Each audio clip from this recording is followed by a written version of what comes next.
In concluding this history of my adventures, I wish to state that I firmly believe science is yet in its infancy concerning the cosmology of the earth. There is so much that is unaccounted for by the world's accepted knowledge of today, and will ever remain so until the land of the Smoky God is known and recognized by our geographers. It is the land from whence came the great logs of cedar that have been found by explorers in open waters far over the northern edge of the earth's crust, and also the bodies of mammoths whose bones are found in vast beds on the Siberian coast. Northern explorers have done much.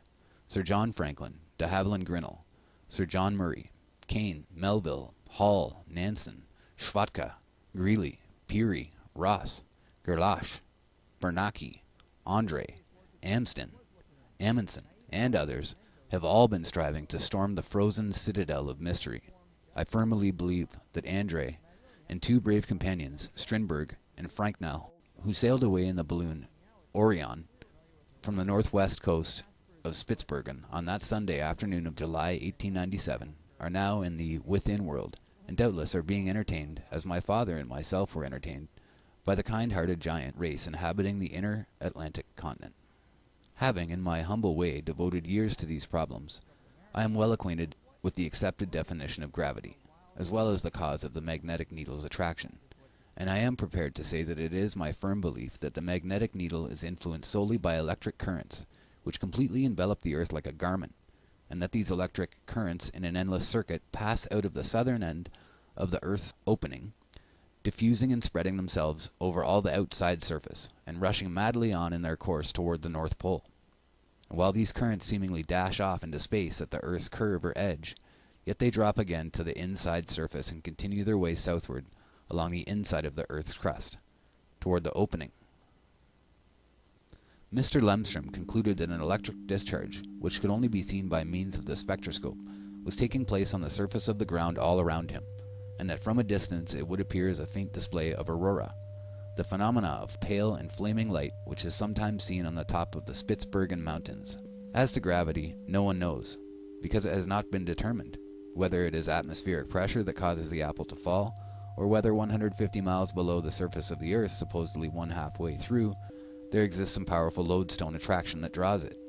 Therefore, whether the apple, when it leaves the limb of the tree, is drawn or impelled downward to the nearest point of resistance is unknown to the students of physics. The valleys of this inner Atlantis continent, bordering the upper waters of the farthest north, are in season covered with the most magnificent and luxuriant flowers. Not hundreds and thousands, but millions of acres from which the pollen or blossoms are carried far away, in almost every direction, by the earth's spiral gyrations and the agitation of the wind.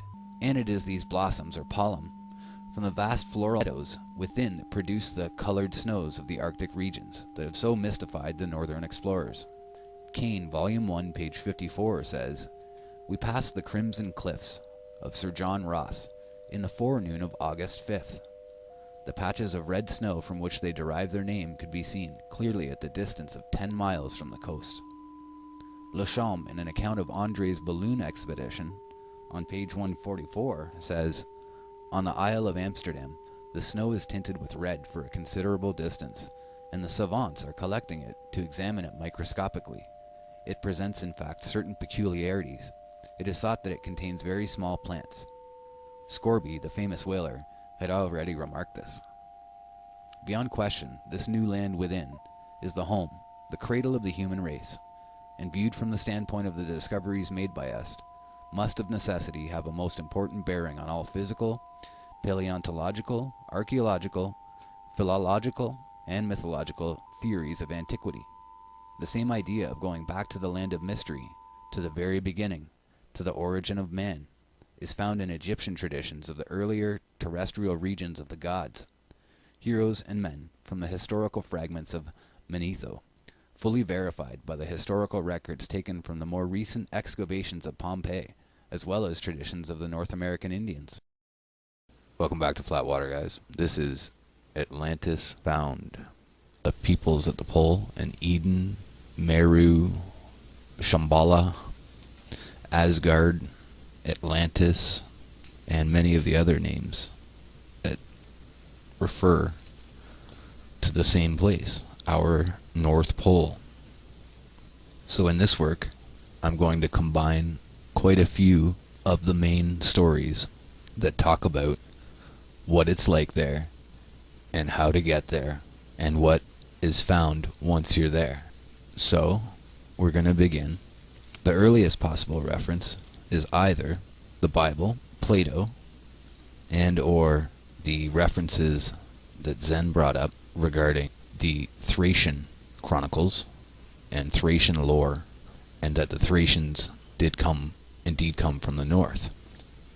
So this is also where our two works line up, is that I've been looking at other cultures that claim to come from Hyperborea and claim to come from the north. So a lot of the Scandinavian Gothic peoples, the Tartars, the Russians, the Egyptians who originally came from or turned back to the Coptics, and you can see how those cultures are all interrelated, moving south from north. And then on the other side we see China and Nepal and Shambhala, the Chinese versions of Eden, of Meru, and we'll get into some more of those later as well. But we see that on the eastern side, through Marco Polo and through his recollections to the courts of Europe, that the ancient Chinese had influenced the Aztecs and the Mexicans to have the same beliefs.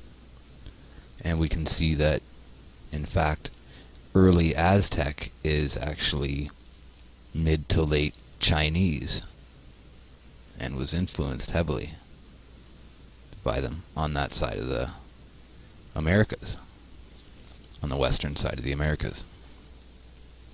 And we see that in their culture that they reference the same things about a place like Eden in the north, where all peoples originated from, where they have magic and powers and greatness and great abundance and wonderful weather and beautiful, good people, and also that all humans came from that place, and that it is still there, and that mere mortals are lucky to get there.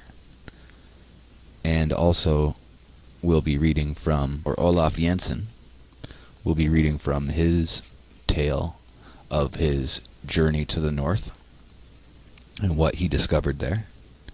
And we're also going to read from letters written from an English sailor to his brother in the early 1800s, and his descriptions of what it was like there and what he saw there. Hyperborea. We're going to start with Olaf Jensen's story and interject the important information, and later we'll backtrack and tie together the whole story. Now, this material is commonly found in hollow earth material. We will see that this information may pertain, there may be a place and places inside the earth that we can reach at the North Pole. It could be any number of things. There could be that there is atop Mount Meru, a godly place. There could be that inside of the earth there is a place with a tower still sticking straight out the top of it, which would be Mount Meru. And I don't prescribe to the hollow earth in the standard hollow earth model. What I'm proposing here is that we are living on the flat earth, and that the vortex at the pole, the foaming whirlpool that goes there, and that the in-sucking rivers and seas go down to there, that it might be possible to somehow get inside the earth there safely, and that inside of that area there may be a secondary living area that other cultures and ancient cultures have been living in since the beginning of time, as is stated in all these readings that we're doing. So, just so you understand the premise of what it's like in that area. My name is Olaf Jansen. I am a Norwegian, although I was born in the little seafaring Russian town of Uleåborg, on the eastern coast of the Gulf of Bothnia, the northern arm of the Baltic Sea. My parents were on a fishing cruise in the Gulf of Bothnia and put into this Russian town of Uleåborg at the time of my birth, being the 27th day of October, 1811. My father, Jens Jansen, was born at Rodwig, on the Scandinavian coast near the Lofoten Islands, but after marrying made his home at Stockholm, because my mother's people resided in that city. When 7 years old, I began going with my father on his fishing trips along the Scandinavian coast. Early in life, I displayed an aptitude for books, and at the age of 9 years was placed in a private school in Stockholm, remaining there till I was 14. After this, I made regular trips with my father on all his fishing voyages. My father was a man fully 6 feet 3 in height, and weighed over 15 stone, a typical Norseman of the most rugged sort, and capable of more endurance than any other man I have ever known. He possessed the gentleness of a woman and tender little ways, yet his determination and willpower were beyond description. His will admitted of no defeat. I was in my 19th year when we started on what proved to be our last trip as fishermen, and which resulted in a strange story that shall be given to the world, but not until I have finished my earthly pilgrimage. I dare not allow the facts as I know them to be published while I'm alive, for fear of further humiliation, confinement, and suffering. First of all, I was put in irons by the captain of the whaling vessel that rescued me, for no other reason than that I told the truth about the marvelous discoveries made by my father and myself. But this was far from being the end of my tortures. After 4 years and 8 months' absence, I reached Stockholm, only to find my mother had died the previous year, and the property left by my parents in the possession of my mother's people, but it was at once made over to me. All might have been well, had I erased from my memory the story of our adventure, and of my father's terrible death. Finally, one day, I told the story in detail to my uncle, Gustav Osterland, a man of considerable property, and urged him to fit out an expedition for me to make another voyage to the strange land. First I thought he favored my project. He seemed interested, and invited me to go before certain officials and explain to them, as I had to him, the story of our travels and discoveries. Imagine my disappointment and horror when, upon the conclusion of my narrative, certain papers were signed by my uncle, and without warning, I found myself arrested and hurried away to dismal and fearful confinement in a madhouse, where I remained for 28 years, long, tedious, frightful years of suffering. I never ceased to assert my sanity, and to protest against the injustice of my confinement. Finally, on the 17th of October, 1862, I was released. My uncle was dead, and the friends of my youth were now strangers. Indeed, a man over 50 years old, whose only known record is that of a madman, has no friends. I was at a loss to know what to do for a living, but instinctively turned toward the harbor where fishing boats in great numbers were anchored, and within a week I had shipped with a fisherman by the name of Jan Hansen, who was starting on a long fishing cruise to the Lofoten Islands. Here my earlier years of training proved of the very greatest advantage, especially in enabling me to make myself useful. This was but the beginning of other trips, and by frugal economy I was, in a few years, able to own a fishing brig of my own. For 27 years thereafter I followed the sea as a fisherman, 5 years working for others, and the last 22 for myself. During all these years I was a most diligent student of books, as well as a hard worker at my business. But I took great care not to mention to anyone the story concerning the discoveries made by my father and myself. Even at this late day I would be fearful of having anyone see or know the things I am writing, and the records and maps I have in my keeping.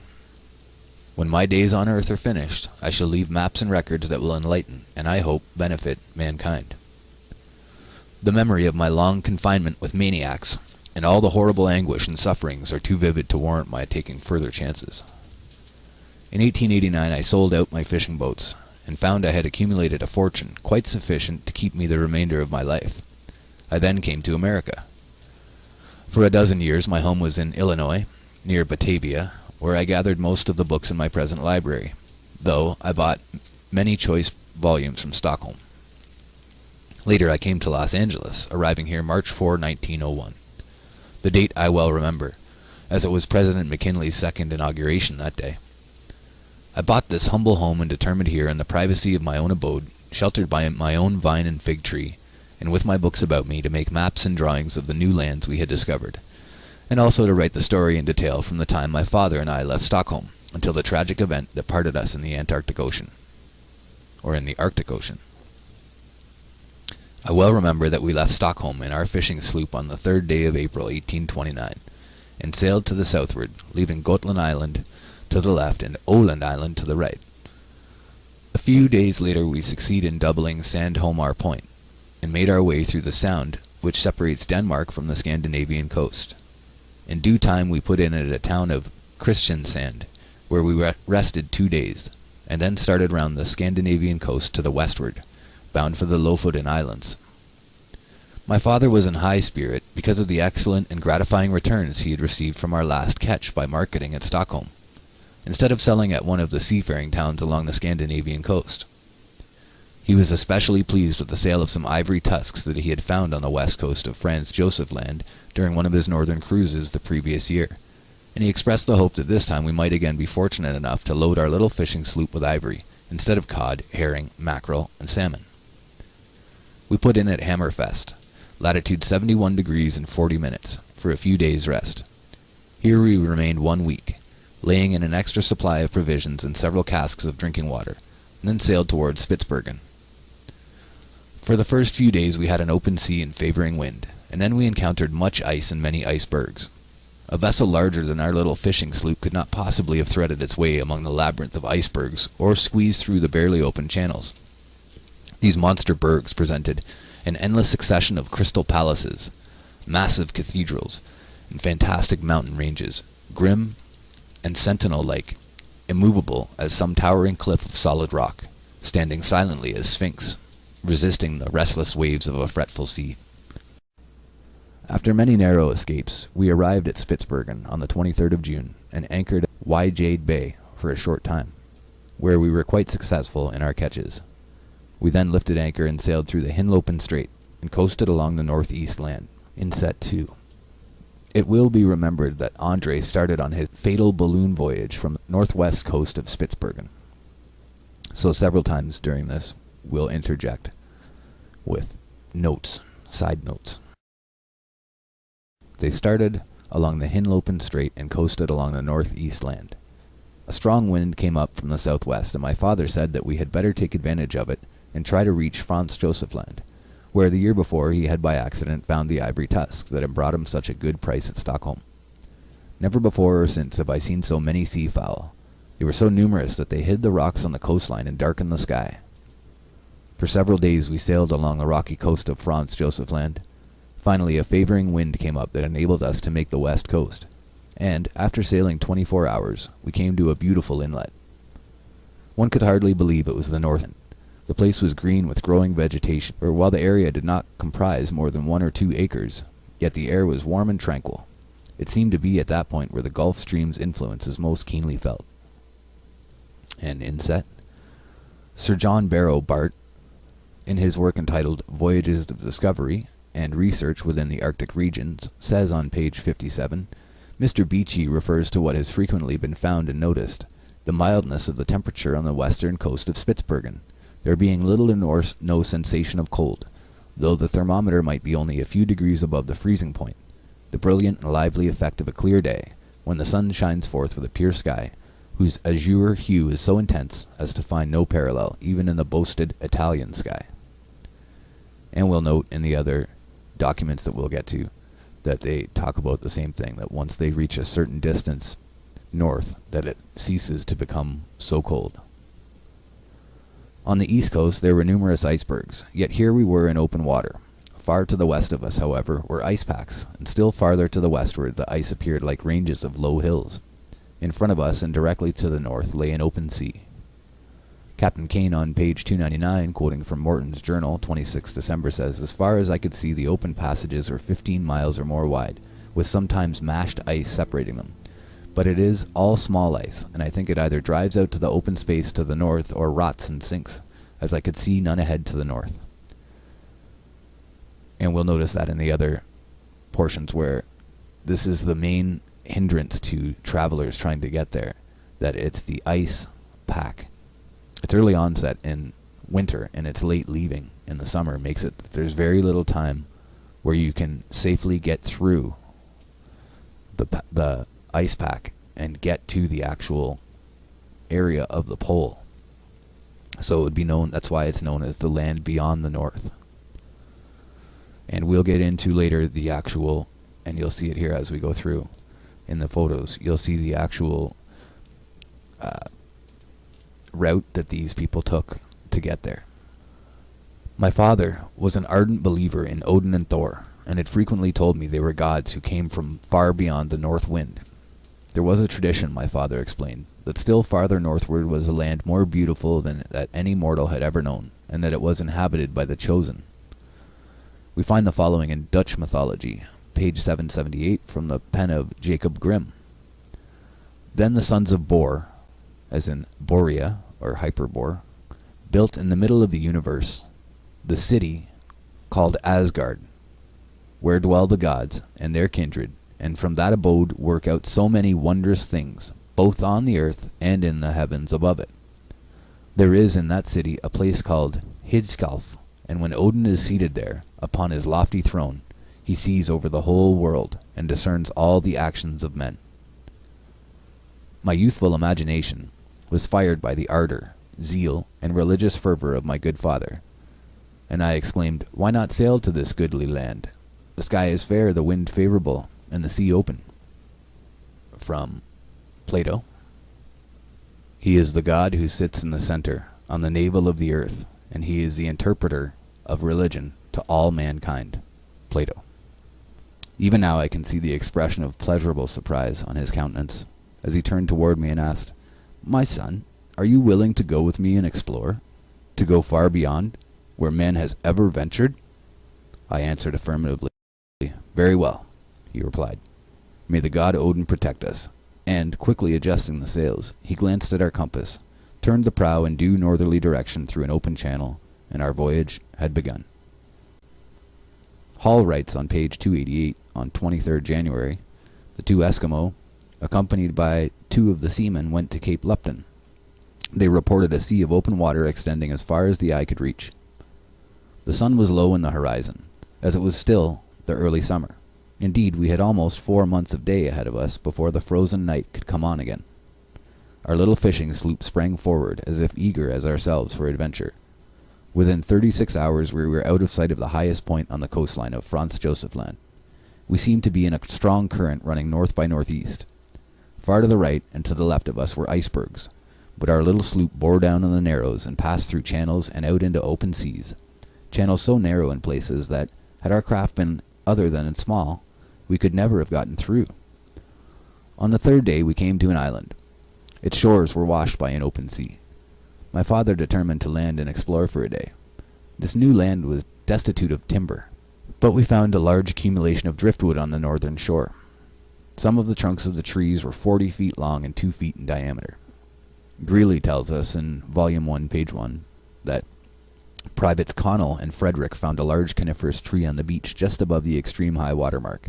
It was nearly 30 inches in circumference, some 30 feet long, and had apparently been carried to that point by a current within a couple of years. A portion of it was cut up for firewood, and for the first time in that valley, a bright, cheery campfire gave comfort to man. After one day's exploration of the coast of this land, we lifted anchor and turned our prow to the north in an open sea. Dr. Kane says on page 379, "I cannot imagine what becomes of the ice. A strong current sets in constantly to the north, but from altitudes of more than 500 feet, I saw only narrow strips of ice, with great spaces of open water, from 10 to 15 miles in breadth, between them. It must, therefore, either go to an open space in the north, or dissolve." I remember that neither my father nor myself had tasted food for almost 30 hours. Perhaps this was because of the tension of excitement about our strange voyage in waters farther north, my father said, than anyone had ever been before. Active mentally, Active mentality had dulled the demands of the physical needs. Instead of the cold being intense as we had anticipated, it was really warmer and more pleasant than it had been while in Hammerfest on the north coast of Norway some 6 weeks before. Captain Peary's second voyage relates another circumstance which may serve to confirm a conjecture which has long been maintained by some, that an open sea free of ice exists at our near pole.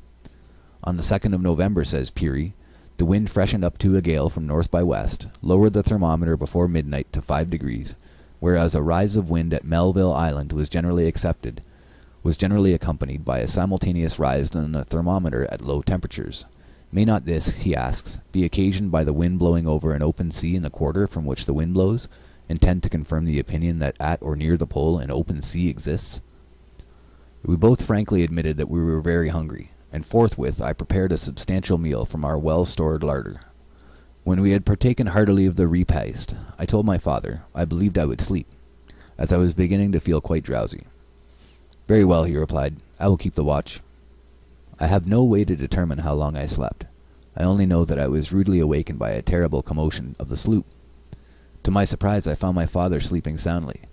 I cried out lustily to him, and starting up, he sprang quickly to his feet. Indeed, had he not instantly clutched the rail, he would certainly have been thrown into the seething waves. A fierce snowstorm was raging. The wind was directly astern, driving our sloop at a terrific speed, and was threatening every moment to capsize us. There was no time to lose. The sails had to be lowered immediately. Our boat was writhing in convulsions. A few icebergs we knew were on either side of us, but fortunately the channel was open directly to the north. But would it remain so? In front of us, girding the horizon from left to right, was a vaporish fog or mist, black as Egyptian night at the water's edge, and white like a steam cloud toward the top, which was finally lost to view as it blended with the great white flakes of falling snow. Whether it covered a treacherous iceberg, or some other hidden obstacle against which our little sloop would dash and send us to a watery grave, or was merely the phenomenon of an arctic fog, there was no way to determine. On the page 284 of his works, Hall writes, "From the top of Providence Berg, a dark fog was seen to the north, indicating water. At 10 a.m., 3 of the men, Kruger, Nindemann, and Hobby, went to Cape Lupton to ascertain, if possible, the extent of the open water. On their return they reported several open spaces and much young ice, not more than a day old, so thin that it was easily broken by throwing pieces of ice upon it. By what miracles we escaped being dashed to utter destruction I do not know. I remember our little craft creaked and groaned as if joints were breaking. It rocked and staggered to and fro as if clutched by some fierce undertow of whirlpool or maelstrom. Fortunately our compass had been fastened with long screws to a crossbeam. Most of our provisions, however, were tumbled out and swept away from the deck of the cuddy, and had we not taken the precaution at the very beginning to tie ourselves firmly to the masts of the sloop, we should have been swept into the lashing sea. Above the deafening tumult of the raging waves I heard my father's voice. "Be courageous, my son," he shouted. "Odin is the god of the waters, the companion of the brave, and he is with us. Fear not." To me it seemed there was no possibility of our escaping a horrible death. The little sloop was shipping water. The snow was falling so fast as to be blinding, and the waves were tumbling over our counters in reckless white-sprayed fury. There was no telling what instant we should be dashed against some drifting ice-pack. The tremendous swells would heave us up to the very peaks of mountainous waves, and then plunge us down again into the depths of the sea's trough, as if our fishing sloop were a fragile shell. Gigantic white-capped waves like veritable walls fenced us in, fore and aft. This terrible, nerve-wracking ordeal, with its nameless horrors of suspense and agony of fear, indescribable, continued for more than 3 hours, and all the time we were being driven forward at fierce speed. Then suddenly, as if growing weary of its frantic exertions, the wind began to lessen its fury, and by degrees to die down. At last we were in perfect calm. The fog mist had also disappeared, and before us lay an iceless channel perhaps 10 or 15 miles wide, with a few icebergs far away to our right, and an intermittent archipelago of smaller ones to the left. I watched my father closely, determined to remain silent until he spoke. Presently he untied the rope from his waist and, without saying a word, began working the pumps, which fortunately were not damaged, relieving the sloop of the water it had shipped in the madness of the storm. He put up the sloop sails as calmly as if casting a fishing net, and then remarked that we were ready for a favoring wind when it came. His courage and persistence were truly remarkable. On investigation, we found less than 1/3 of our provisions remaining, while, to our utter dismay, we discovered that our water casks had been swept overboard during the violent plungings of our boat. 2 of our water casks were in the main hold. Both were empty. We had a fair supply of food, but no fresh water. I realized at once the awfulness of our position, and presently I was seized with a consuming thirst. "It is indeed bad," remarked my father. "Let us dry our bedraggled clothing, for we are soaked to the skin. Trust to the god, Odin, my son. Do not give up hope." The sun was beating down slantingly, as if we were in a southern latitude, instead of in the far northland. It was swinging around, its orbit ever visible and rising higher and higher each day, frequently mist-covered, yet always peering through the lacework of clouds like some fretful eye of fate, guarding the mysterious northland and jealously watching the pranks of man. Far to our right, the rays decking the prisms of icebergs were gorgeous. Their reflections emitted flashes of garnet, of diamond, of sapphire, a pyrotechnic panorama of countless colors and shapes, while below could be seen the green-tinted sea, and above, the purple sky. Beyond the north. I tried to forget my thirst by busying myself with bringing up some food in an empty vessel from the hold. Reaching over the side rail, I filled the vessel with water for the purpose of laving my hands and face. To my astonishment, when the water came in contact with my lips, I could taste no salt. I was startled by the discovery. "Father," I fairly gasped, the water, it is fresh." "What, Olaf?" exclaimed my father, glancing hastily around. "Surely you are mistaken. There is no land. You are going mad." "But taste it," I cried. And thus we made the discovery that the water was indeed fresh, absolutely so, without the least briny taste or even the suspicion of a salty flavor. We forthwith filled our 2 remaining water casks, and my father declared it was a heavenly dispensation of mercy from the gods, Odin and Thor. We were almost beside ourselves with joy, but hunger bade us end our enforced fast. Now that we had found fresh water in the open sea, what might we not expect in this strange latitude, where ship had never before sailed, and the splash of an oar had never been heard? In Volume 1, page 195, Nansen writes, "It is a peculiar phenomenon, this dead water. We had at present a better opportunity of studying it than we desired. It occurs where a surface layer of fresh water rests upon the salt water of the sea, and this fresh water is carried along with the ship, gliding on the heavier sea beneath it, as if on a fixed foundation. The difference between 2 strata was in this case so great that while we had drinking water on the surface, the water we got from the bottom cock of the engine room was far too salt to be used for the boiler. We had scarcely appeased our hunger when a breeze began filling the idle sails, and, glancing at the compass, we found the northern point pressing hard against the glass. In response to my surprise, my father said, "I have heard of this before. It is what they call the dipping of the needle." We loosened the compass and turned it at right angles with the surface of the sea before its point would free itself from the glass and point accordingly to unmolested attraction. It shifted uneasily and seemed as unsteady as a drunken man, but finally pointed a course. Before this, we thought the wind was carrying us north by northwest, but with the needle free we discovered, if it could be relied upon, that we were sailing slightly north by northeast. Our course, however, was ever tending northward. In Volume 2, pages 18 and 19, Nansen also writes about the inclination of the needle. Speaking of Johnson, his aide, "One day, it was November 24th, he came in to supper a little after 6, quite alarmed, and said, 'There has just been a singular inclination of the needle in 24 degrees, and remarkably enough, its northern extremity pointed to the east.'" And we also see this in the Melville Island texts, that they had the same occurrence.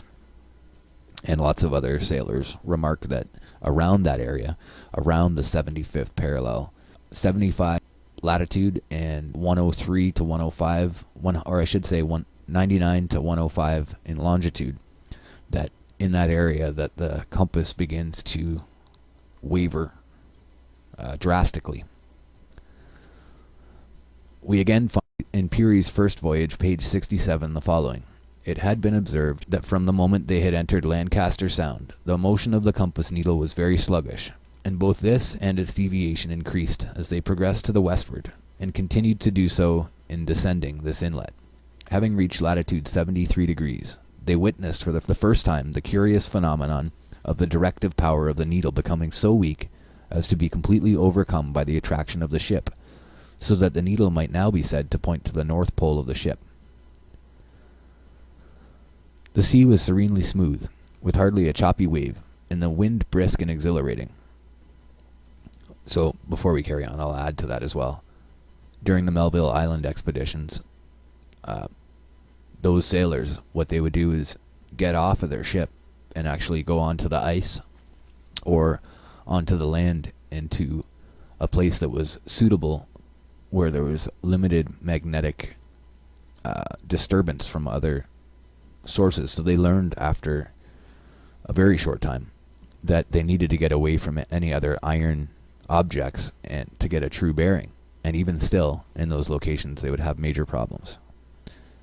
The sea was serenely smooth, with hardly a choppy wave, and the wind brisk and exhilarating. The sun's rays, while striking us aslant, furnished tranquil warmth, and thus time wore on day after day, and we found from the record in our logbook we had been sailing 11 days since the storm in the open sea. By strictest economy, our food was holding out fairly well, but beginning to run low. In the meantime, one of our casks of water had been exhausted, and my father said, "We will fill it again." But to our dismay we found the water was now as salt as in the region of the Lofoten Islands off the coast of Norway. This necessitated our being extremely careful of the remaining cask. I found myself wanting to sleep much of the time, whether it was the effect of the exciting experience of sailing in unknown waters, or the relaxation from the awful excitement incident to our adventure in a storm at sea, or due to want of food, I could not say. I frequently lay down in the bunker of our little sloop, and looked far up into the blue dome of the sky, and notwithstanding the sun was shining far away in the east, I always saw a single star overhead. For several days when I looked for the star, it was always there directly above us. It was now, according to our reckoning, about the 1st of August. The sun was high in the heavens, and was so bright that I could no longer see the lone star that attracted my attention a few days earlier. One day about this time my father startled me by calling my attention to a novel sight far in front of us, almost at the horizon. "It is a mock sun," exclaimed my father. "I have read of them. It is called a reflection or mirage, and it will soon pass away."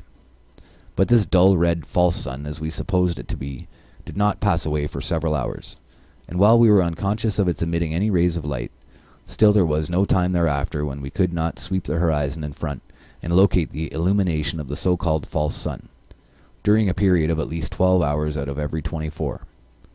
Clouds and mists would at times almost, but never entirely, hide its location. Gradually it seemed to climb higher in the horizon of the uncertain purple sky as we advanced. It could hardly be said to resemble the sun, except in its circular shape, and when not obscured by clouds or the ocean mists, it had a hazy red bronzed appearance, which would change to a white like a luminous cloud, as if reflecting some greater light beyond. We finally agreed in our discussion of the smoky furnace-colored sun that, whatever the cause of the phenomena, it was not a reflection of our sun, but a planet of some sort, a reality. Nansen, on page 394, says, "Today another noteworthy thing happened, which was that about midday we saw the sun, or to be more correct, an image of the sun, for it was only a mirage. A peculiar impression was produced by the sight of that glowing fire lit just above the outermost edge of the ice. According to the enthusiastic descriptions given by many Arctic travelers of the first appearance of this god of life after the long winter night, the impression ought to be one of jubilant excitement. But it was not so in my case. We had not expected to see it for some days yet, so that my feeling was rather one of pain, of disappointment, that we must have drifted farther south than we ought.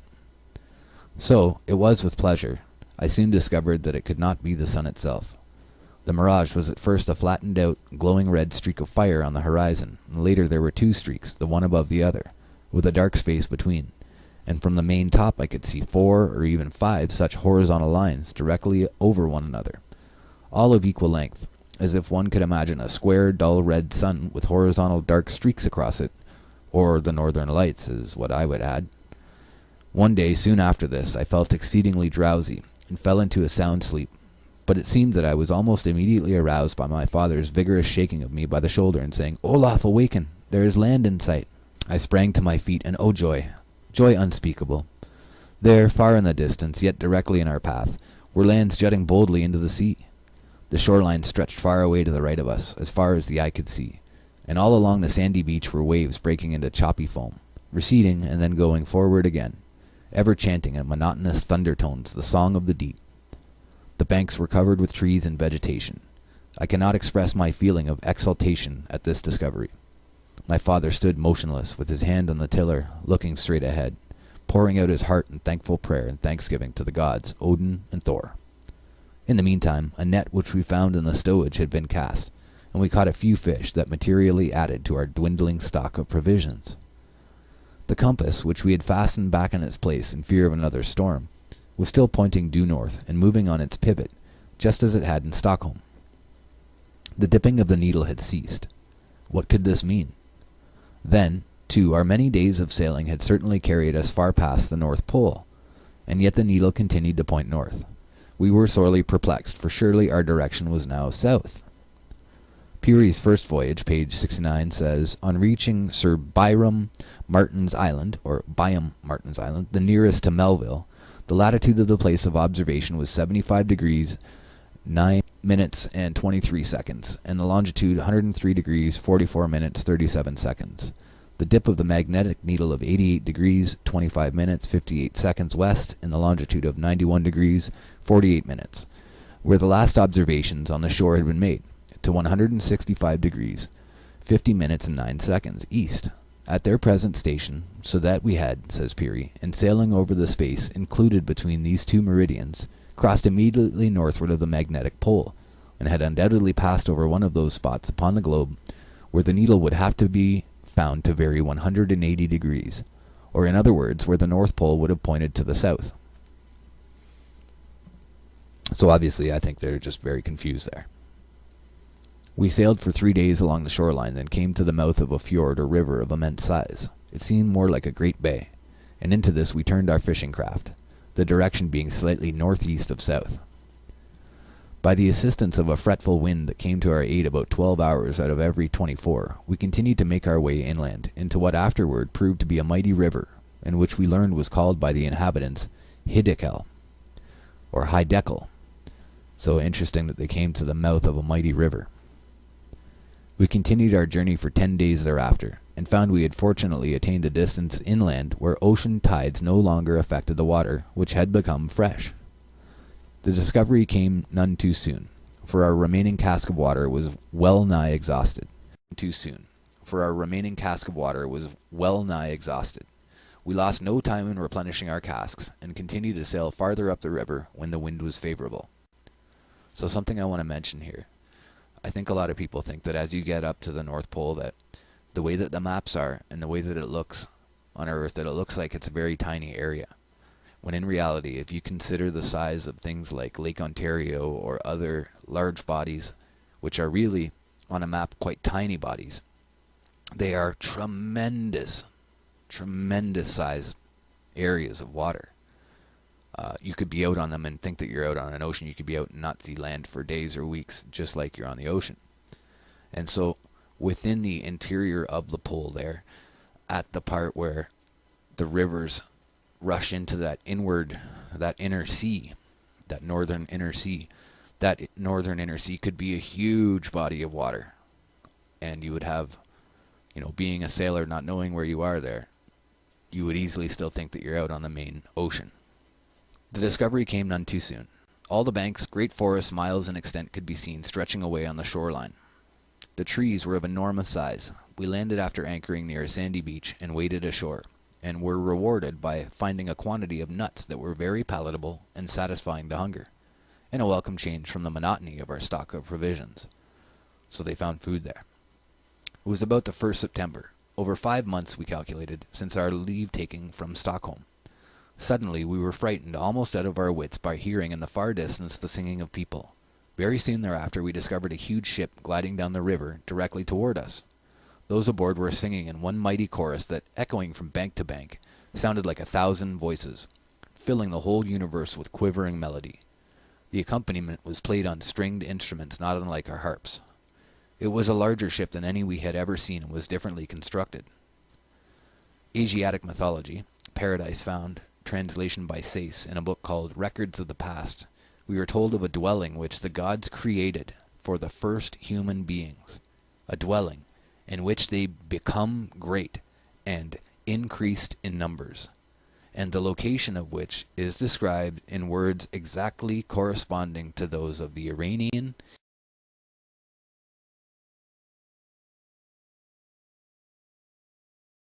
Indian, Chinese,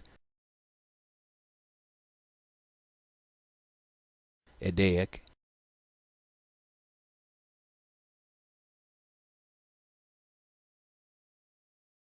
and Aztec literature, namely, in the center of the earth.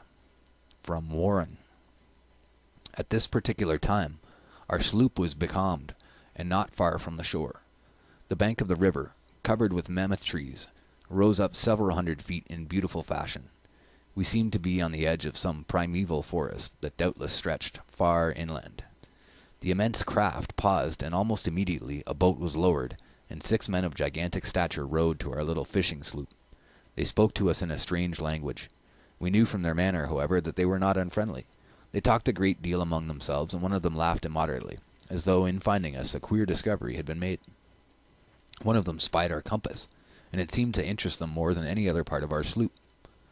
Finally, the leader motioned as if to ask whether we were willing to leave our craft to go on board their ship. "What say you, my son?" asked my father. "They cannot do any more than kill us." "They seem to be kindly disposed," I replied, "although what terrible giants! They must be the select 6 of the King's crack regiment. Just look at their great size." "We may as well go willingly as be taken by force," said my father, smiling, "for they are certainly able to capture us." Thereupon he made known by signs that we were ready to accompany them.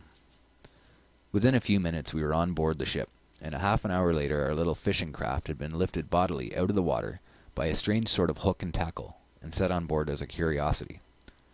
There were several hundred people on board this, to us, mammoth ship, which we discovered was called the Naz, meaning, as we were afterward learned, pleasure, or, to give a better interpretation, pleasure excursion ship.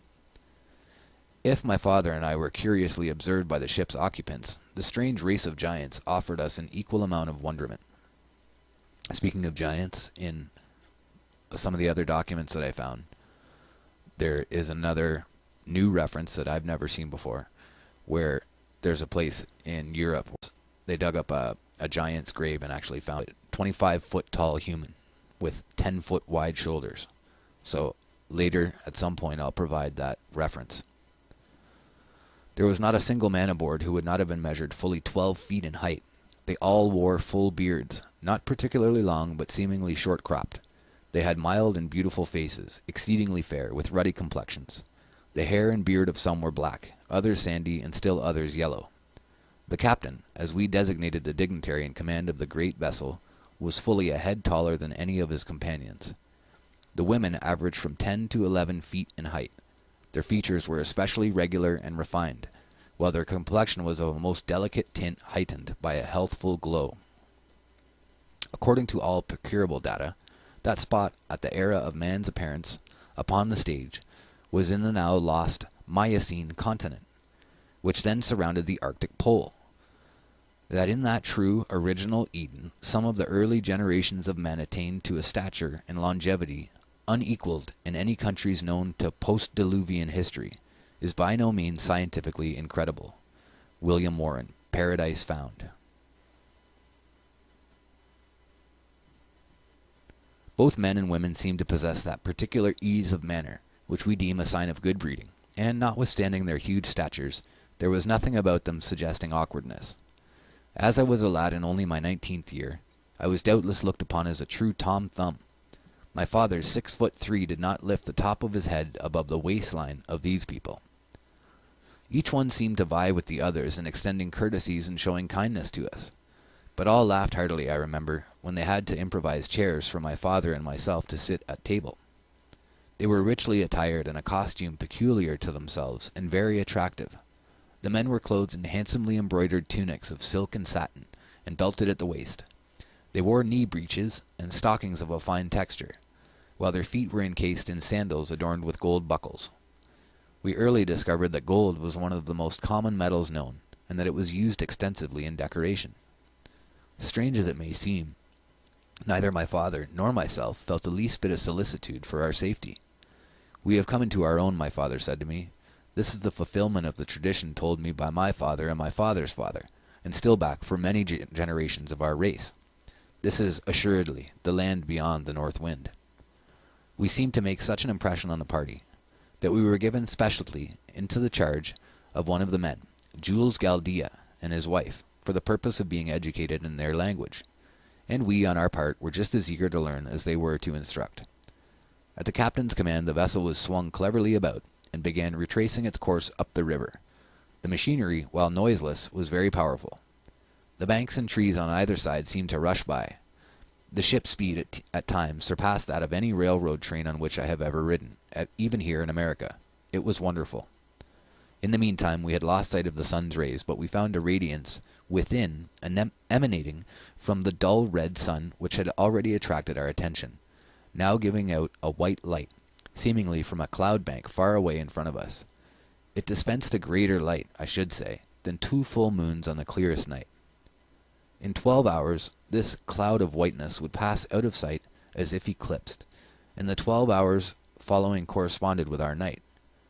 We early learned that these strange people were worshippers of this great cloud of night. It was the Smokey god of the inner world. The ship was equipped with a mode of illumination which I now presume was electricity, but neither my father nor myself at the time were sufficiently skilled in mechanics to understand whence came the power to operate the ship, or to maintain the soft, beautiful lights that answered the same purpose of our present methods of lighting the streets of our cities, our houses, and our places of business. It must be remembered, the time of which I write was the autumn of 1829, and we of the outside surface of the earth knew nothing then, so to speak, of electricity. The electricity surcharged condition of the air was a constant vitalizer. I never felt better in my life than during the 2 years my father and I sojourned on the inside of the earth. To resume my narrative of events, the ship on which we were sailing came to a stop 2 days after we had been taken on board. My father said as nearly as he could judge we were directly under Stockholm or London. The city we had reached was called Jehu, signifying a seaport town. The houses were largely and beautifully constructed, and quite uniform in appearance, yet without sameness. The principal occupation of the people appeared to be agriculture. The hillsides were covered with vineyards, while the valleys were devoted to the growing of grain. I never saw such a display of gold. It was everywhere.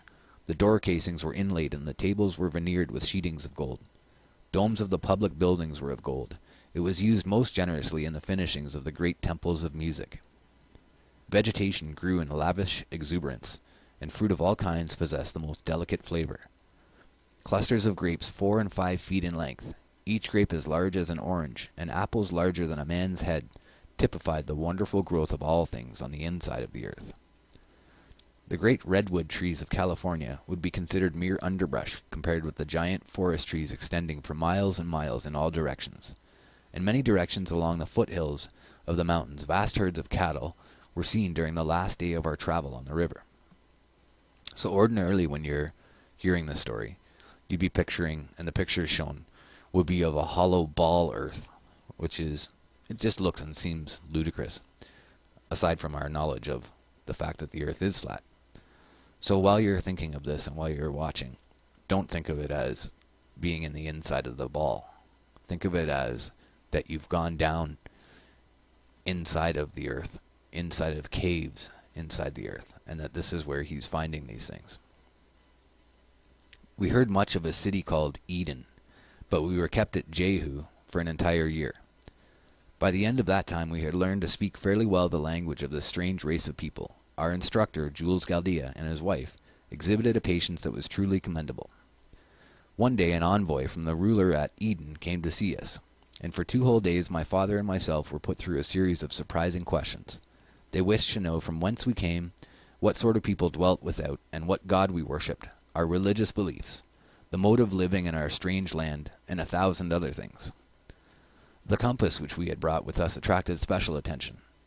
My father and I commented between ourselves on the fact that the compass still pointed north, although we now knew that we had sailed over the curve or over the edge of the earth's aperture, and were far along southward on the inside of the surface of the Earth's crust. See, again, they just misunderstand where they were, which according to my father's estimate and my own is about 300 miles from the inside to the outside. It's no thicker than an eggshell. There's almost as much surface on the inside as the outside. The great luminous cloud, or a ball of dull red fire, fiery red in the mornings and evenings, and during the day giving off a beautiful white light, the Smokey god, is seemingly suspended in the center of the great vacuum within the earth, and held to its place by the immutable law of gravitation, or a repellent atmospheric force, as the case may be. I refer to the known power that draws or repels with equal force in all directions. So again, at this time, they just don't understand what they're seeing. Nor do I. If there's some sort of a light source down there, how am I to say how it functions? But we'll see later what this gets into. The base of this electrical cloud or central luminary, the seat of the gods, is dark and non-transparent, save for innumerable small openings, seemingly in the bottom of the great support or altar of the deity, upon which the Smokey god rests.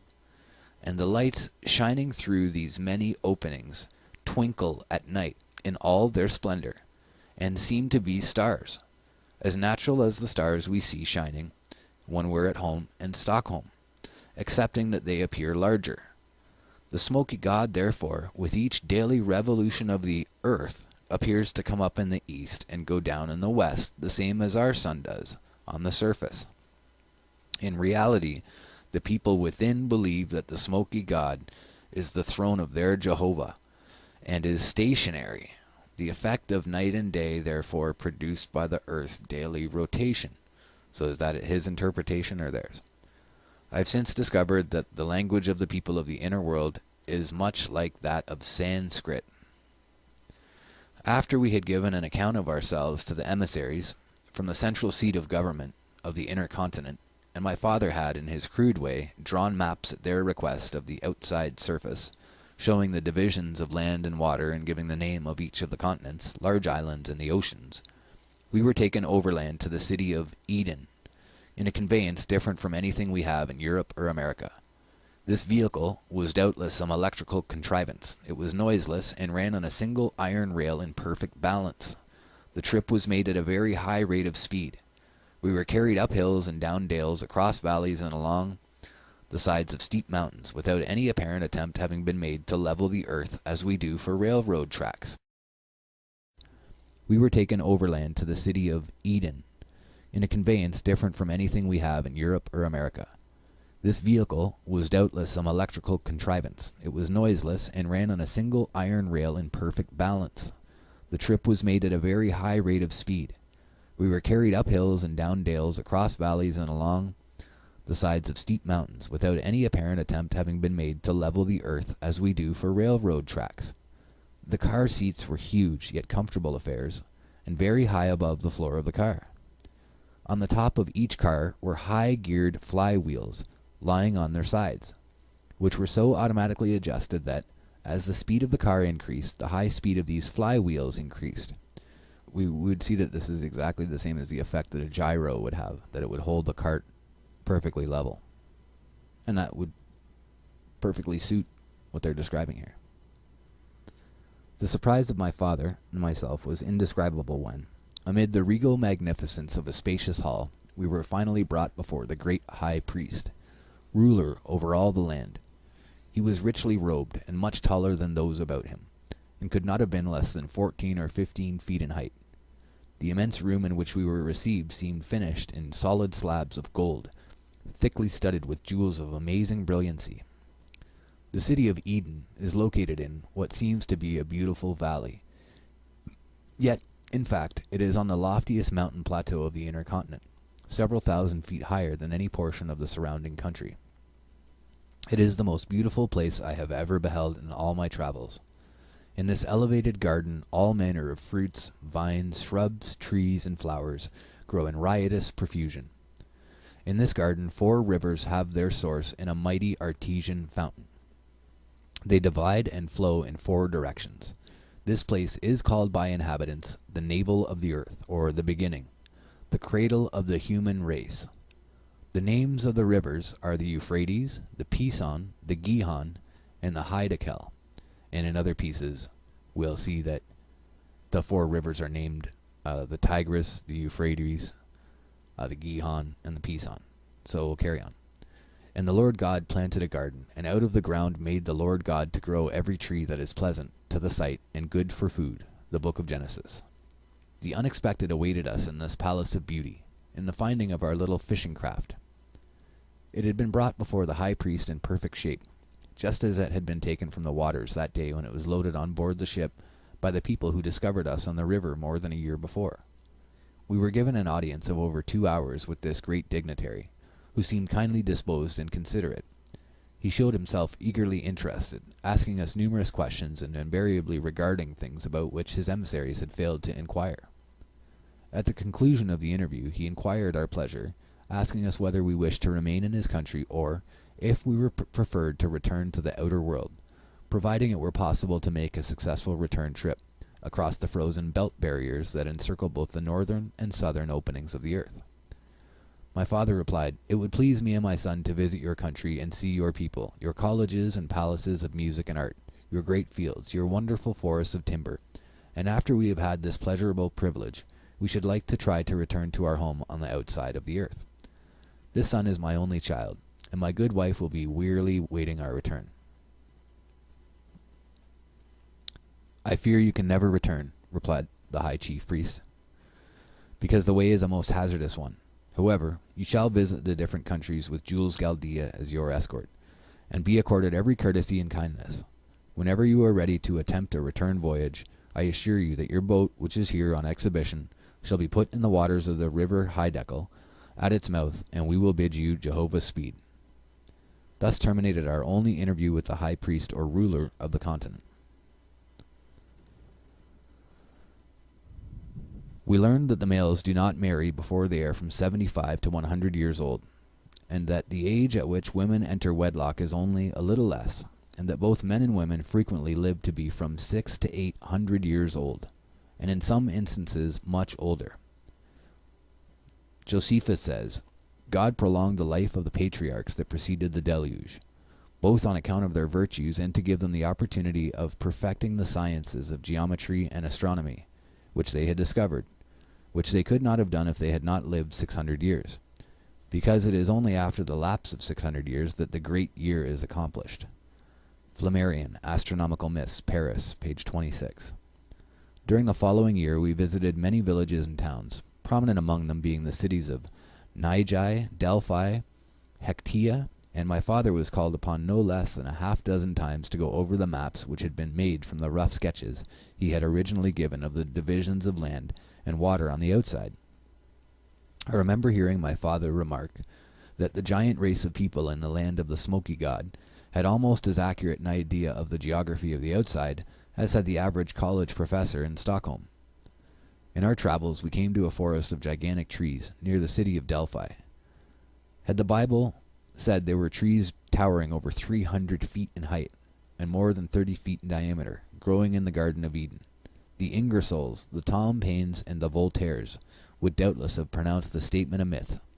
Yet this is the description of California's Sequoia gigantea. But these California giants pale into significance when compared with the forest Goliaths found in the within continent, the North Continent, where abound mighty trees from 800 to 1,000 feet in height, and from 100 to 120 feet in diameter, countless in numbers and forming forests extending hundreds of miles back from the sea. The people are exceedingly musical, and learn to a remarkable degree in their arts and science, especially geometry and astronomy. Their cities are equipped with vast palaces of music, where not infrequently as many as 25,000 lusty voices of this giant race swell forth in mighty choruses of the most sublime symphonies. The children are not supposed to attend institutions of learning before they are 20 years old.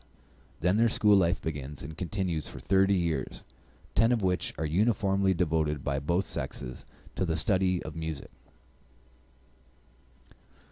Their principal vocations are architecture, agriculture, horticulture, the raising of vast herds of cattle, and the building of conveyances particular to that country, for travel on land and water. By some device which I cannot explain, they hold communion with one another between the most distant parts of their country on air currents. All buildings are erected with special regard to strength, durability, beauty, and symmetry, and with a style of architecture vastly more attractive to the eye than I have ever observed elsewhere. About 3/4 of the inner surface of the earth is land, and about 1/4 water. There are numerous rivers of tremendous size, some flowing in a northerly direction and others southerly. Some of these rivers are 30 miles in width, and it is out of these vast waterways at the extreme northern, in regions where low temperatures are experienced, that freshwater icebergs are formed. They are then pushed out to sea like huge tongues of ice by the abnormal freshets of turbulent waters that, twice every year, sweep everything before them. We saw innumerable specimens of bird life, no larger than those encountered in the forests of Europe or America. It is well known that during the last few years whole species of birds have quit the earth. A writer in a recent article on this subject says, "Almost every year sees the final extinction of one or more bird species. Out of 14 varieties of birds found a century since on a single island, the West Indian island of St. Thomas, 8 now have to be numbered among the missing. Is it not possible that these disappearing bird species quit their habitation without and find an asylum in the within world?" So I think that right here that he's kind of confusing the much publicly discussed at that time via Darwin, that the extinction of the puffin and other birds in that area that were killed off by sailors, that this is discussed about as an evolutionary thing, and that I think that this author feels that it lends credence to birds going down inside of the earth. So it's just another interesting side note. Whether inland among the mountains or along the seashore, we found bird life prolific. When they spread their great wings, some of the birds appeared to measure 30 feet from tip to tip. They are of great variety and many colors. We were permitted to climb up on the edge of a rock and examine a nest of eggs. There were 5 in the nest, each of which was at least 2 feet in length and 15 inches in diameter. After we had been in the city of Hectea about a week, Professor Galdia took us to an inlet, where we saw thousands of tortoises along the sandy shore. I hesitate to state the size of these creatures. They were from 25 to 30 feet in length, from 15 to 20 feet in width, and fully 7 feet in height. When one of them projected its head, it had the appearance of some hideous sea monster. The strange conditions within are favorable not only for vast meadows of luxuriant grasses, forests of giant trees, and all manner of vegetable life, but wonderful animal life as well. One day we saw a great herd of elephants. There must have been 500 of these thunder-throated monsters with their restlessly waving trunks. They were tearing huge boughs from the trees and trampling smaller growth into dust like so much hazel brush. They would average over 100 feet in length and from 75 to 85 feet in height. It seemed as I gazed upon this wonderful herd of giant elephants that I was again living in the public library at Stockholm, where I had spent much time studying the wonders of the Miocene age.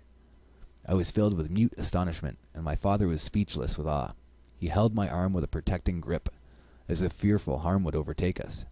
We were 2 atoms in this great forest, and fortunately unobserved by this vast herd of elephants as they drifted on and away, following a leader as does a herd of sheep.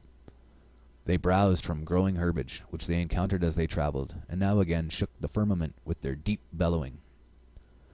Moreover, there were a great number of elephants in the island, and there was provision for animals of every kind. This is another side note.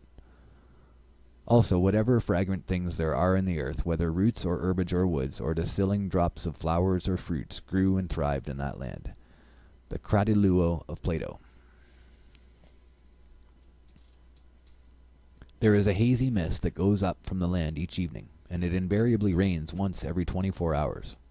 This great moisture and invigorating electrical light and warmth accounts, perhaps, for the luxuriant vegetation, while the highly charged electrical air and the evenness of climatic conditions may have much to do with giant growth and longevity of all animal life. In places the level valleys stretched away for many miles in every direction.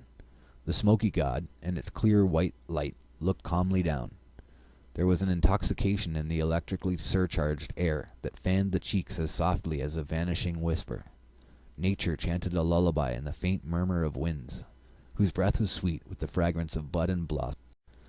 After having spent considerably more than a year in visiting several of the many cities of the within world, and a great deal of intervening country, more than 2 years had passed from the time we had been picked up by the great excursion ship on the river. We decided to cast our fortunes once more upon the sea, and endeavor to regain the outside surface of the earth. We made known our wishes, and they were reluctantly but promptly followed.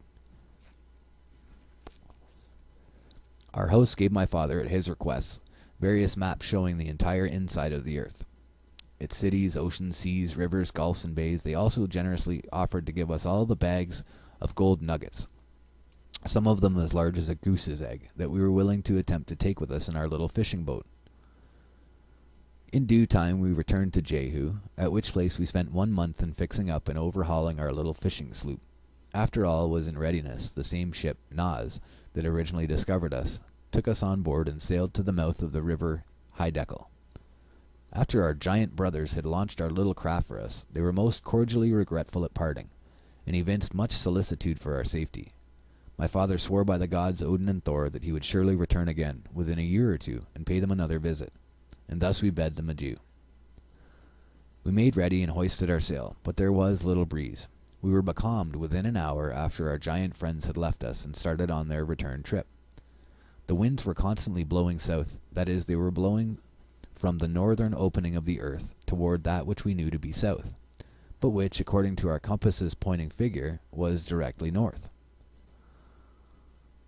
For 3 days we tried to sail and to beat against the wind, but to no avail, whereupon my father said, "My son, to return by the same route as we came is impossible at this time of year. I wonder why we did not think of this before. We have been here almost 2.5 years. Therefore this is the season when the sun is beginning to shine in at the southern opening of the earth. The long cold night is on in the Spitzbergen country. What shall we do?" I inquired. "There is only one thing we can do," my father replied, "and that is to go south." Accordingly he turned the craft about, gave it full reef, and started by the compass north, but in fact directly south. The wind was strong, and we seemed to have struck a current that was running with remarkable swiftness in the same direction. In just 40 days we arrived at Delphi, a city we had visited in company with our guides Jules Galdea and his wife, near the mouth of the Gihon River.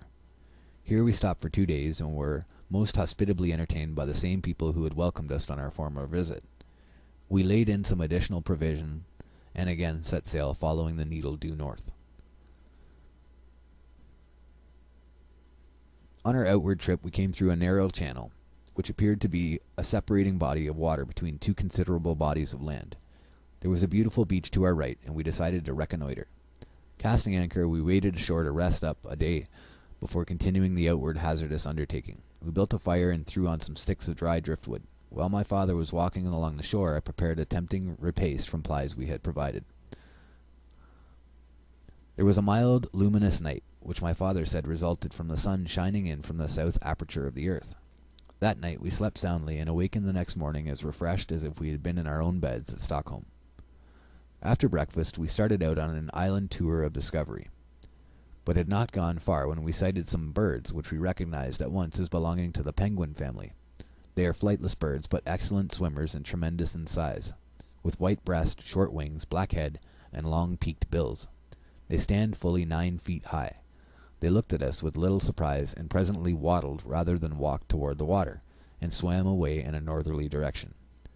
The nights are never so dark at the poles as in other regions, for the moon and stars seem to possess twice as much light and effulgence.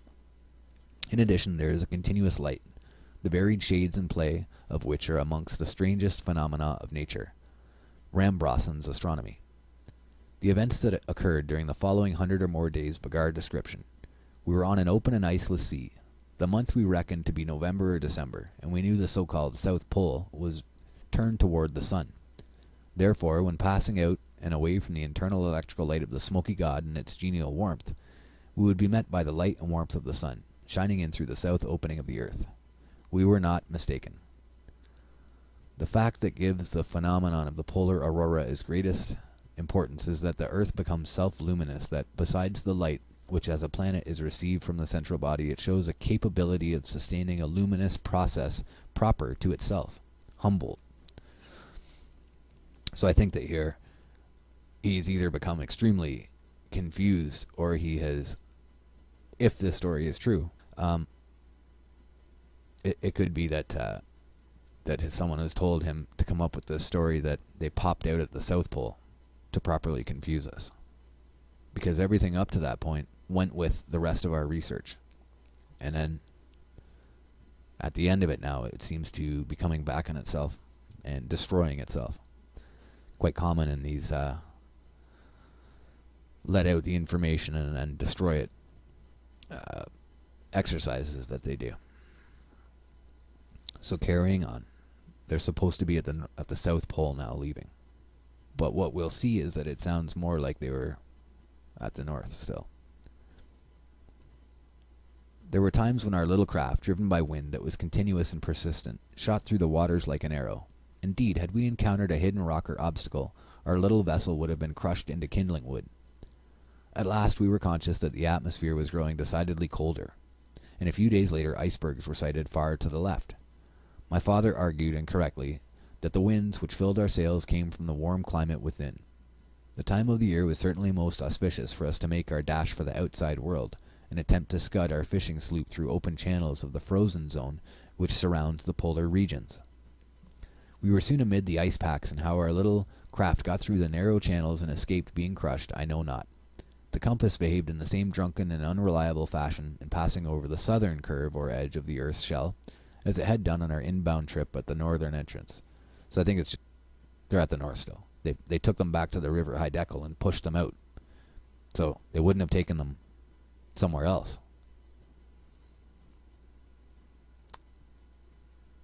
It gyrated, dipped, and seemed like a thing possessed, the compass. Captain Sabina on page 105 in Voyages in the Arctic Regions says, "The geographical determination of the direction and intensity of the magnetic forces at different points of the Earth's surface has been regarded as an object worthy of special research. To examine in different parts of the globe the declination, inclination, and intensity of the magnetic force, and their periodical and secular variations and mutual relations and dependencies could be duly investigated only in fixed magnetical observatories."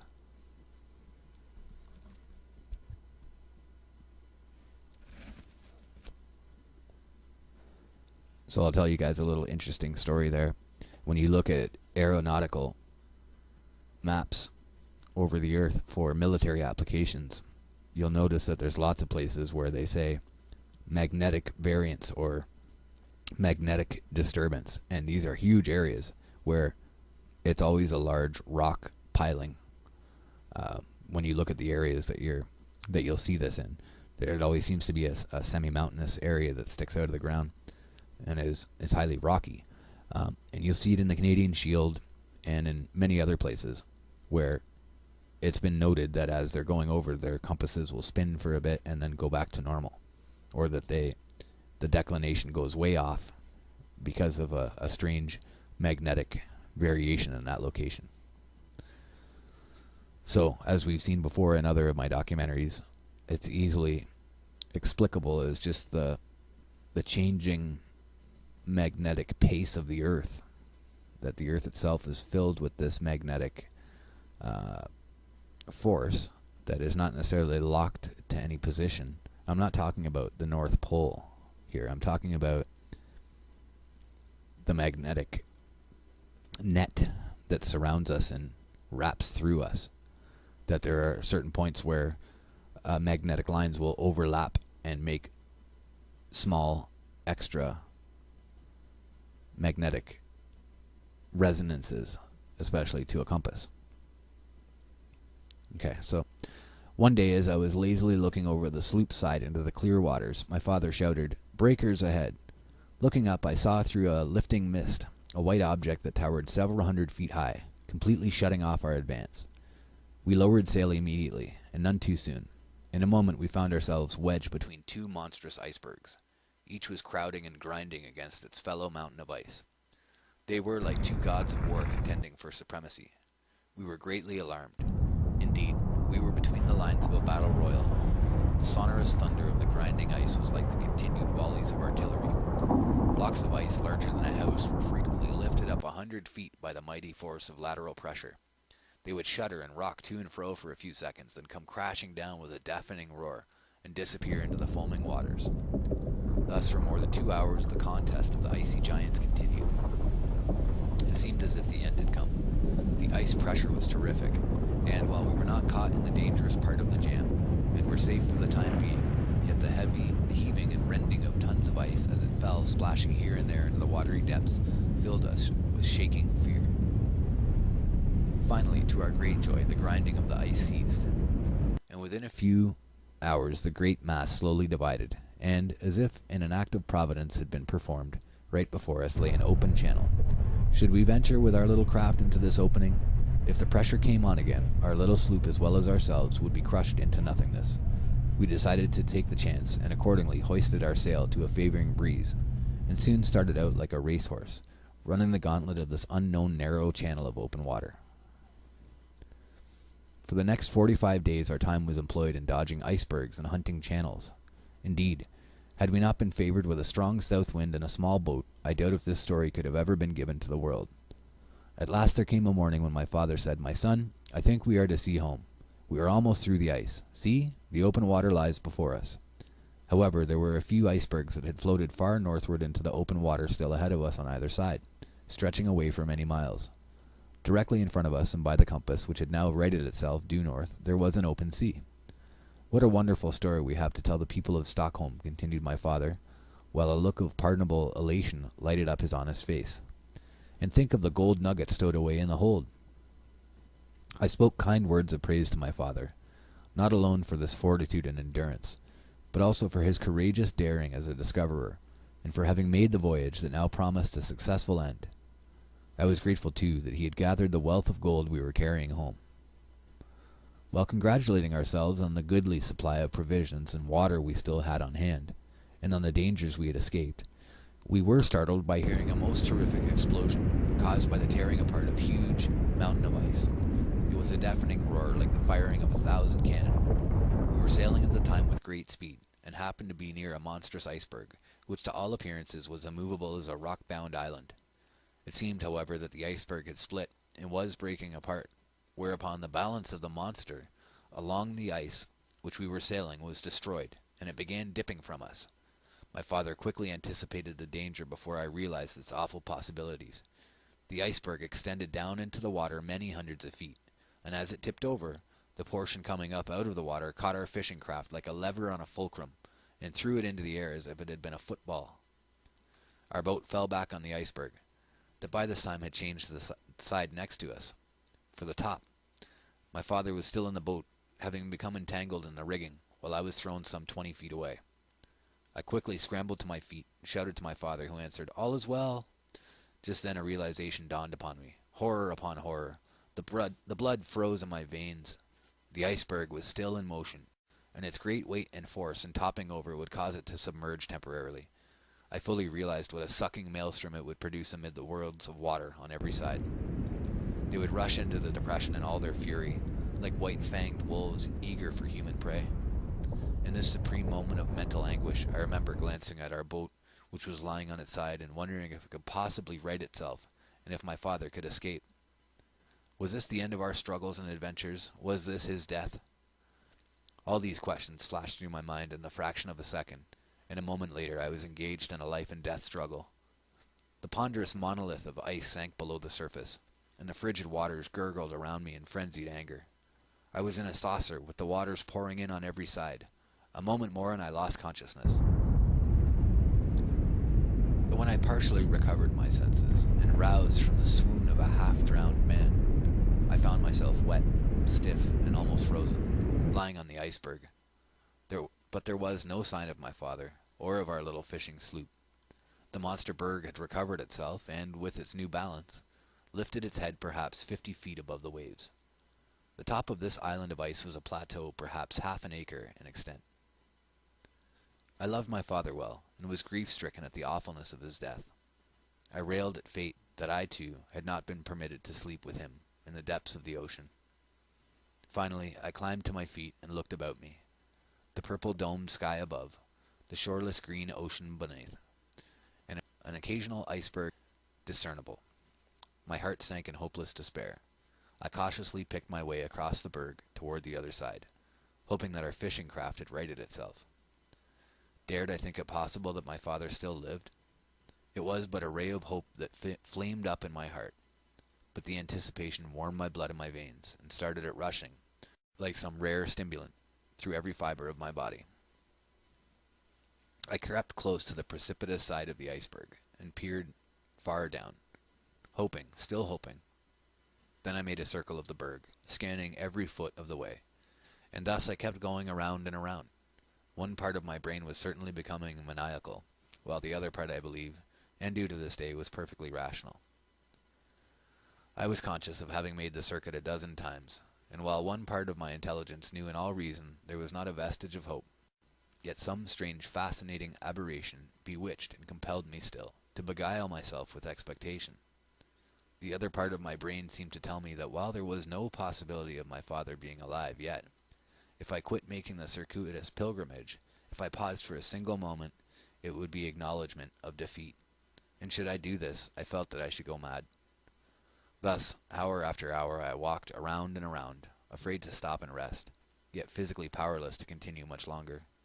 O horror of horrors, to be cast away in this wide expanse of waters without food or drink, and only a treacherous iceberg for an abiding place. My heart sank within me, and all semblance of hope was fading into black despair. Then the hand of the deliverer was extended, and the death-like stillness of a solitude rapidly becoming unbearable was suddenly broken by the firing of a signal gun. I looked up in startled amazement, when I saw less than a half-mile away a whaling vessel bearing down toward me, with her sail full set. Evidently my continued activity on iceberg had attracted their attention. On drawing near, they put out a boat, and descending cautiously to the water's edge I was rescued, and a little later lifted on board the whaling ship. I found it was Scotch whaler the Arlington. She had cleared from Dundee in September and started immediately for the Antarctic, in search of whales. The captain, Angus McPherson, seemed kindly disposed, but in matters of discipline, as I soon learned, possessed of an iron will. When I attempted to tell him that I had come from the inside of the earth, the captain and mate looked at each other, shook their heads, and insisted on me being put in a bunk under strict surveillance of the ship's physician. I was very weak for want of food, and had not slept for many hours. However, after a few days' rest, I got up one morning and dressed myself without asking permission of the physician or anyone else, and told them that I was as sane as anyone. The captain sent for me and again questioned me concerning where I had come from, and how I came to be alone on an iceberg in the far-off Antarctic Ocean. I replied that I had just come from the inside of the earth, and proceeded to tell him how my father and myself had gone in by way of Spitzbergen and come out by way of the South Pole. Whereupon I was put in irons. I afterward heard the captain tell the mate that I was as crazy as a March hare, and I must remain in confinement until I was rational enough to give a truthful account of myself. Finally, after much pleading and many promises, I was released from irons. I then and there decided to invent some story that would satisfy the captain, and never again refer to my trip to the land of the Smokey God, at least until I was safe among friends. Within a fortnight I was permitted to go about and take my place as one of the seamen. A little later the captain asked me for an explanation. I told him that my experience had been so horrible that I was fearful of my memory, and begged him to permit me to leave the question unanswered until some time in the future. "I think you are recovering considerably," he said, "but you are not sane yet by a good deal. Permit me to do such work as you may assign," I replied, "and if it does not compensate you sufficiently, I will pay you immediately after I reach Stockholm, to the last penny." And thus the matter rested. On finally reaching Stockholm, as I have already related, I found that my good mother had gone to her reward more than a year before. I have also told how, later, the treachery of a relative landed me in a madhouse, where I remained for 28 years, seemingly unending years, and still later after my release how I returned to the life of a fisherman, following it sedulously for 27 years. Then how I came to America, and finally to Los Angeles, California. But all this can be of little interest to the reader. Indeed, it seems to me the climax of my wonderful travels and strange adventures was reached when the Scotch sailing vessel took me from an iceberg on the Antarctic Ocean. Authors afterward. I found much difficulty in deciphering and editing the manuscripts of Olaf Jensen. However, I have taken the liberty of reconstructing only a very few expressions, and in doing this have in no way changed the spirit or meaning. Otherwise, the original text has neither been added to nor taken from. It is impossible for me to express my opinion as to the value or reliability of the wonderful statements made by Olaf Jensen.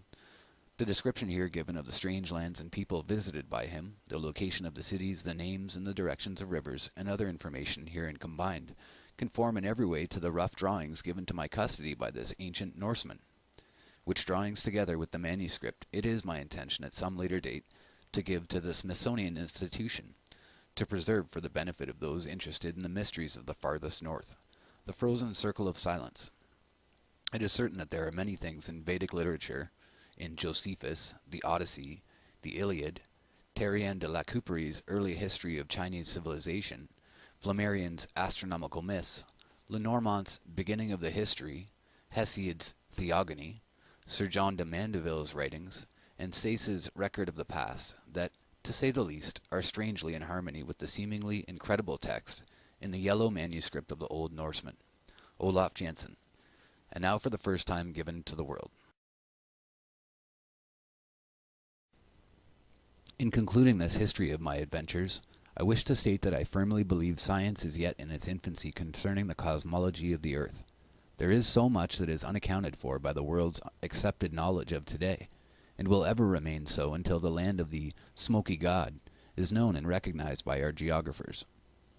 It is the land from whence came the great logs of cedar that have been found by explorers in open waters far over the northern edge of the earth's crust, and also the bodies of mammoths whose bones are found in vast beds on the Siberian coast. Northern explorers have done much. Sir John Franklin, de Havilland Grinnell, Sir John Murray, Kane, Melville, Hall, Nansen, Schwatka, Greeley, Peary, Ross, Gerlache, Bernacchi, Andre, Amsden, Amundsen, and others have all been striving to storm the frozen citadel of mystery. I firmly believe that Andre and two brave companions, Strindberg and Franknell, who sailed away in the balloon Orion from the northwest coast of Spitzbergen on that Sunday afternoon of July 1897, are now in the within world, and doubtless are being entertained, as my father and myself were entertained, by the kind-hearted giant race inhabiting the inner Atlantic continent. Having, in my humble way, devoted years to these problems, I am well acquainted with the accepted definition of gravity, as well as the cause of the magnetic needle's attraction, and I am prepared to say that it is my firm belief that the magnetic needle is influenced solely by electric currents, which completely envelop the earth like a garment, and that these electric currents in an endless circuit pass out of the southern end of the earth's opening, diffusing and spreading themselves over all the outside surface, and rushing madly on in their course toward the North Pole. And while these currents seemingly dash off into space at the earth's curve or edge, yet they drop again to the inside surface and continue their way southward along the inside of the earth's crust, toward the opening. Mr. Lemstrom concluded that an electric discharge, which could only be seen by means of the spectroscope, was taking place on the surface of the ground all around him, and that from a distance it would appear as a faint display of aurora, the phenomena of pale and flaming light which is sometimes seen on the top of the Spitzbergen mountains, from the Arctic. As to gravity, no one knows, because it has not been determined, whether it is atmospheric pressure that causes the apple to fall, or whether 150 miles below the surface of the earth, supposedly one halfway through, there exists some powerful lodestone attraction that draws it. Therefore, whether the apple, when it leaves the limb of the tree, is drawn or impelled downward to the nearest point of resistance is unknown to the students of physics. The valleys of this inner Atlantis continent, bordering the upper waters of the farthest north, are in season covered with the most magnificent and luxuriant flowers. Not hundreds and thousands, but millions of acres from which the pollen or blossoms are carried far away, in almost every direction, by the earth's spiral gyrations and the agitation of the wind. And it is these blossoms or pollen from the vast floral meadows within that produce the colored snows of the Arctic regions that have so mystified the northern explorers. Kane, Volume 1, page 54, says, "We passed the crimson cliffs of Sir John Ross in the forenoon of August 5th. The patches of red snow from which they derive their name could be seen clearly at the distance of 10 miles from the coast." Lachambe, in an account of Andre's balloon expedition, on page 144, says, "On the Isle of Amsterdam, the snow is tinted with red for a considerable distance, and the savants are collecting it to examine it microscopically. It presents in fact certain peculiarities. It is thought that it contains very small plants. Scorby, the famous whaler, had already remarked this. Beyond question, this new land within is the home, the cradle of the human race, and viewed from the standpoint of the discoveries made by us, must of necessity have a most important bearing on all physical, paleontological, archaeological, philological, and mythological theories of antiquity. The same idea of going back to the land of mystery, to the very beginning, to the origin of man, is found in Egyptian traditions of the earlier terrestrial regions of the gods, heroes and men from the historical fragments of Manetho, fully verified by the historical records taken from the more recent excavations of Pompeii, as well as traditions of the North American Indians. It is now 1 hour past midnight. The new year of 1908 is here, and this is the 3rd day thereof. And having at last finished the record of my strange travels and adventures I wish given to the world, I am ready and even longing for the peaceful rest which I am sure will follow life's trials and vicissitudes. I am old in years, and ripe both with adventures and sorrows, yet rich with the few friends I have cemented to me, in my struggles to lead a just and upright life. Like a story that is well nigh told, my life is ebbing away. The presentiment is strong within me that I shall not live to see the rising of another sun. Thus do